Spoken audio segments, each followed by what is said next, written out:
Succeeding in life is not usual. It's unusual. You need to develop some unusual habits to earn the outstanding rewards. A friend of mine said, a standard education will get you standard results. You want a lot more than standard results? You need to become a lot more than a standard person.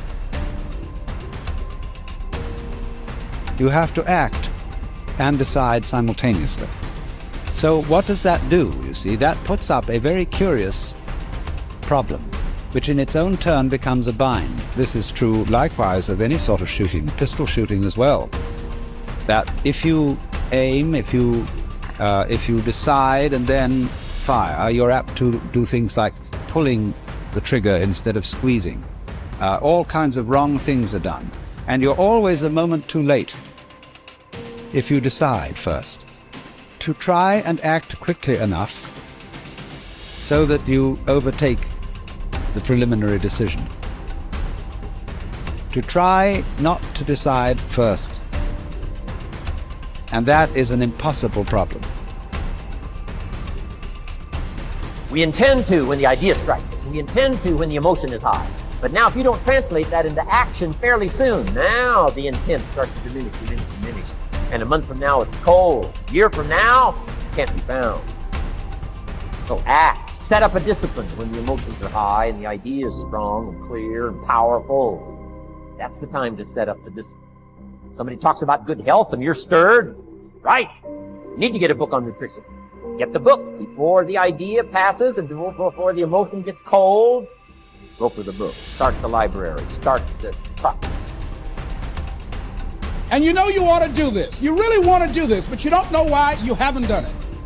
Now, first of all, we know that this is not easy, because in order to begin to reinvent your life, you've got to make a conscious, deliberate, determined effort.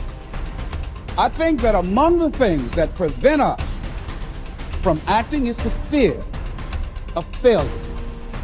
And if you've already failed, you don't want to fail again. The pain of that, the disappointment, the fear of loss is another thing. Because many times when we do those things that we know we need to do, we feel that we might lose somebody that we love very much and care about. We don't want to hurt anybody. Many of us don't act because we want other people's approval. We want everybody to like us and to accept us. And that's not possible. Life should be an exciting adventure. It should never be a bore. A man should live fully, be alive. He should be glad to get out of bed in the morning. He should be doing a job he likes to do because he does it well.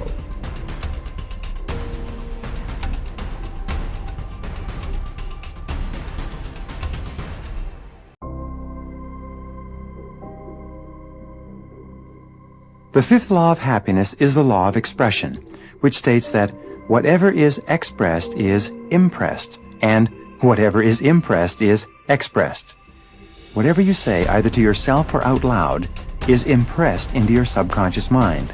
And whatever is impressed into your subconscious mind will ultimately be expressed in your thoughts, your feelings, your conversation, and your actions. The more emotion that you use to express any thought or idea, the more deeply it will be impressed into your subconscious mind, and the more rapidly it will be re-expressed in your life.